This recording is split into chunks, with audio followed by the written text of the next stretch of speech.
idea. I have no idea, so you don't even have to ask me about that, I'm telling you. You're playing Tennessee. Are we really? 2016, cool. You ever been to a race? 2016. Ever been to a race? I've been to a race, yeah, several times. I like it, great track. That's a weird. First race I ever went to, got stuck in the infield. That's before they had the tunnel.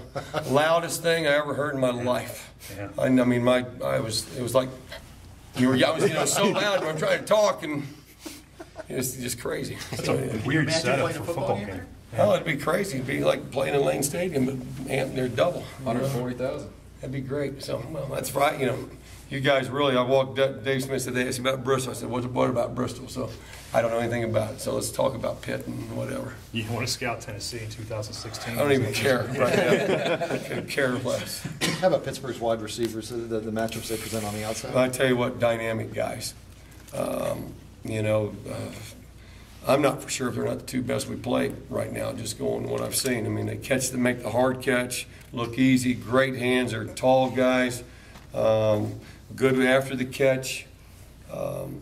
They like to pound it and then take some shots, and I tell you what, they've made some just great, phenomenal catches. I just think they're, complete guys. I mean, they really are. So, they're going to present some matchup issues, but, we'll just see. We hopefully we'll do a couple things, and we got to get them to where they have to throw the ball. That makes it where we can maybe do some things, as far as the play action stuff on early downs with run, but a lot of max protect, two-man routes, things of that nature. I mean, a lot like Alabama that way, and a lot like our offense in some ways, with play action, but a lot of double moves and things of that nature. But those guys, the quarterback, Savage, does a great job getting the ball. I mean, he's a big, tall kid. He's got a live arm. Throws a nice ball, accurate. And then these guys, if it's anywhere close, they'll catch it. So they're good players. Jack was in here talking about their offensive line yesterday. He was going on and on about how good they were. Do you have similar opinions about that? I personally think they're the best offensive line we've played today, cohesively. Obviously, Alabama's Alabama. They had a lot of, fresh faces, new faces in there that first game. These guys, very physical. They're big. The one guard's 6'6", 340, 345. The other guard's 6'6", 320. A lot of power scheme. They can move their feet, wrap around. They're two tackles, are 6'6", 300. The one kid, the right tackle, is a five-star guy.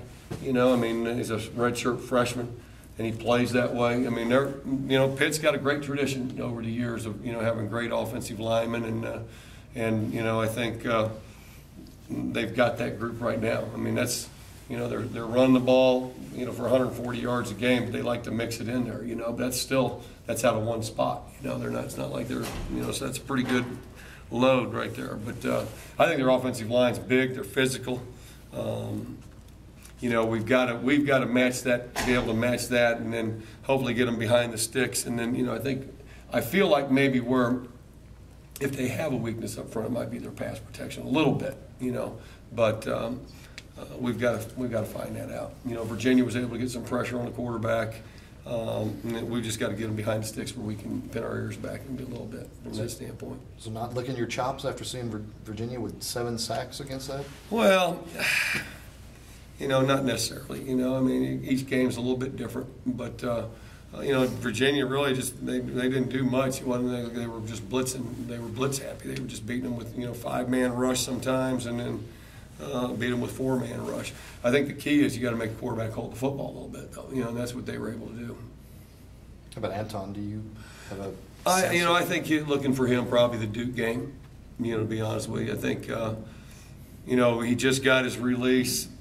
He said he was a little stiff today. But loosened up. But it's different training to get back in rehab as opposed to getting back and then playing the game, but playing with that bend in your knees and ankles and your acceleration and all those different change of direction you have to do. I think that's hard to simulate in drill work or just in rehab and therapy and things of that nature. So but he's talked to him. I asked him if he was thinking about dressing. I don't think he is. But he's practiced with the second group this week. We got him in there some, and just letting him get more and more comfortable and getting more and more confidence, getting out there and playing. Has your job been any easier the last 2 weeks, just in terms of trying to get motivation? It seems like it's last year provided plenty of motivation for this. Yeah, no, I think, sometimes like today a little bit, I thought we started out a little sloppy, and I create a few crises out there, but that's my job, and but and also I'm not going to let us have an average practice, and I think it started out that way a little bit, and I know how Pitt's going to come in here and play, kind of like North Carolina. These guys, they've got one loss that's on the other side though too, and that was the first game of the year against a good football team, and I think they've gotten better as it's gone along, and obviously this is man, BCS football with the way it is. This is a playoff game. That's kind of why they're talking about a playoff. To get a national champion, I understand that. But every week when you get in conference play is a playoff game, and this is as big as they get too. And so I hope it's not been. There doesn't need to be a whole lot of motivation. But my job is to make sure the kids practice sharp and are consistent and those type of things. But we're self-motivated, I believe. You haven't used the whip a whole lot this year. Well, Does we Tribble play more in this, or can Fuller play that position too? Fuller can play that position too. But we'll play the nickel and true 11 personnel, and we'll probably play regular personnel and with two backs and 12 personnel, that type of thing. Two tight ends and one back. Well, thank you.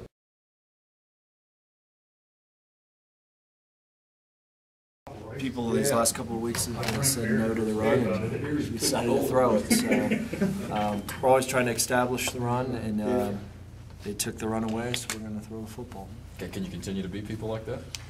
You want to run it. I mean, we want to run it. I want to run it, but we got to do what is best for our football team, and we got to do what they give us on Saturdays. What are you seeing in the running game? Is there something that's not clicking for you? Is it just the way they're aligning against you? No, I think it's a combination of a lot of things. At times, there are overload boxes. At times, we have a missed assignment or a missed block. I can't put my finger on one thing. You think Logan asked Schumann to jump so he could get that extra touchdown pass last week, or is that I don't know. It was a really close call. Yeah, it was a really, really close call. So I don't know. I don't know if Logan paid him off or not, but it all worked out. Jerome Wright mentioned that you guys kind of gave him the quizzing at halftime about his assignments, and he said he was 0 for 3 or 0 for 4, however many you asked him. What were you thinking as you left the locker room? He did a good job. I mean, it was a pressure situation that I was throwing a million questions at him at probably 100 miles an hour, but he adjusted well. He came in and did his job, and he was able to contribute, which was great. Shane said you try to get him some carries in practice at tailback also. What's sort of a scouting report? What does he do well? What's his skill set? He's a big back that I think is going to develop into a really, really good fullback at the end of the day. I really do. He's athletic. He's just is a little behind with size and strength, and that's what Coach Gentry will do in another year here. He's going to be a really good football player. How important is Sam Rogers to this offense? He's a very knowledgeable guy that we put in a lot of different spots. He's a overachiever. He's tough. He's smart. He's a Virginia Tech guy. I mean, he does a lot of good things for us as a young guy. He needs to get stronger and bigger and all that too. But for a freshman, for what we ask him to do and the amount of information that is put on that guy, and does a pretty good job for a freshman. I imagine you saw some expanded things you can do with the offense with a healthy J.C. Coleman last week. What does that do for you? J.C. helps us both in the run and the pass game. He's got experience. He rushes the ball quite well. He's a really good zone runner. And he also has the ability to get on the perimeter and help us. So, yeah, having him back has been very good. Willie Byrne talked a little bit last week about he's very excited to see what you open up the playbook to do over the next several weeks. I mean, is there more that we haven't seen yet? Well, what we're going to try to do is just from week to week try to find ways to win. And if it means opening the playbook, that's great. There's a fine line there. There's a real fine line there. If you overload players, they're not going to play fast. And the reason that we've thrown the ball a little bit better these last 2 weeks is there's been ads, but there There hasn't been wholesale changes or wholesale mass amount of information, so they're able to, with young wide receivers, able to learn and being able to play a little bit better. Do you like to throw passes from the 2-yard line in a shotgun? No, we decided the Georgia Tech game, we were in a situation where we were going to play, and then the coming out situation. We basically always game plan of how we're going to handle the coming out situation. The Georgia Tech game, we decided that we were going to be very conservative, punt the ball, rely on our defense. And against North Carolina, we knew that they had the ability to move the football, and we wanted to change the field position right now. And we changed the field position, and that's what happened, essentially. We were going to throw it. We were going to take a shot, and it all worked out. So sometimes they do, sometimes they don't. Shane indicated that there might have been early in the season, I guess through the first 6 games, there might have been maybe too many running plays for some of these backs, only because you can't practice them all if you just overload them with things. Were you of the same thinking that maybe there needed to be some pairing of the playbook from a running standpoint for Edmonds and Coleman, some of those guys? Yeah, absolutely. Just like what I just said, anytime there's a fine line. You're trying to find ways to move the football, but whenever you put too much in, it can overload a player pretty quick. So there's a fine line, real fine line. As his coach, are you seeing a dramatic improvement in what Logan's doing, or is it just getting results because some of the other pieces are doing things right? A little bit of both. Early in the season, my criticisms of Logan were not finding number 2, not finding 3. Well, on the pass play that we ended up hitting Jerome right on, he got all the way to number 5. That was his 5th read in his progression. So anytime you see a guy doing that, things are starting to click. And we need to keep getting better. It's still not perfect, but improvements coming around. Can you attribute any one thing to the wide receivers playing better? I mean, is it the jugs machine? Is it more reps on the practice No, field? I think it's experience. There's a lot of guys that are running around out there that haven't played a lot of football, and I think the more that they get in there, the better that they're going to improve. It wasn't, we did some things well, but it wasn't where you go, oh, that's clinic tape. It's still not there yet, but improving. Every week we're seeing something different from those guys in terms of improvement, so that's really a positive. And we got to take a huge step this week because this defense, in my opinion, is tough. I respect the heck out of them. I think they play really, really hard, and Pittsburgh guys, and we got to bring our best efforts this week. Grimes has always kind of described you as an offensive line mindset, and we asked him yesterday if it kind of eats at him that the running game hasn't been what he thought it would be, and he said, yeah, that is kind of natural. I mean, does it eat at you at all, considering you guys are kind of like-minded in that sense? Yeah, you always want to walk out of a game and say that you were 200 yards rushing, 250 yards passing, and that's a perfect world. And we got to get that part of the game going. And yeah, it drives you nuts, to say the least. Yeah, but the thing of it is right now we got to find ways to win, and if we rush for 500 yards and win, great. If we have to throw it for 500 yards, great. We're on the mindset of we got to find a way to help our team win.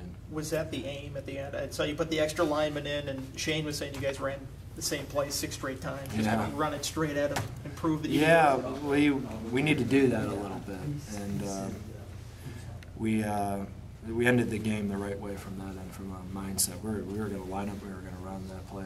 We ran it 6 straight times, and we were able to get in the end zone. But yeah, I want to be able to run the ball, to say the least. Yeah. Was part of that sort of a I don't know, chest thumping for your guys to say, hey, we're going to screw you guys, we're going to beat you straight ahead. We build upon run the that. same play. We build upon that. That was absolutely a positive. And you look at, there's all kinds of situations during a game that you pull in clips and you're saying this is a negative, this is a positive, and that was definitely a step in the right direction. Is Dwayne Alford thing just an experiment back at fullback? Yeah. You mentioned that one play where Logan hit his 5th read. Do you have many plays where you have 5, I know it depends on personnel It groupings, depends you have on- 3 wide and that kind of stuff. I mean, is there? There's certain spacing plays that you can get all the way to 5, and that was a spacing play, and he weaved all the way to number 5. It's pretty good. That's pretty good for a guy that said that prior to this year he never really had much experience going beyond 2 or 3. Yeah, he did a great job there. He came off, he was all jacked up. He says, I'm a rock star now. I made it to number 5, and he did. And I was really happy for him. I mean, I was really, really happy for him. And it was on time. It was on rhythm. It looked like you're supposed to look. You have to have a little bit of extra time to do that too, don't you? I mean, Yeah, but he believed in his feet. The rhythm was perfect. He did a nice job with it. Really, really nice job with it. Going off that, he had his best, he was his most accurate in back-to-back games and most efficient in back-to-back games, and statistically he's playing a lot more like down the stretch in the 2011 season. And I know you weren't around for that, but does that say something about just his progression over the season and where he's headed and where you'd like to see him headed, that he's kind of looking like the old Logan? Yeah, absolutely. I don't know if there's an old Logan or a new Logan, or the fact of the matter is that he's just trying to do his job and all that other stuff. I know he had a great season, and then last year there's so many external factors when you watch that tape that go into what happened that I don't buy that. I'm kind of tired of hearing that, to be honest with you. There's so many factors that go into good and bad quarterback play that people don't see and do see. There's times that he did some things that were great, that everyone think were great, that weren't great. And there's times that things went bad, that he was doing his job. So don't buy the idea that he no, just became I'm not. a bad quarterback overnight? No, I'm not buying into that at all. So, and I haven't, obviously. So, yep. Thank you guys.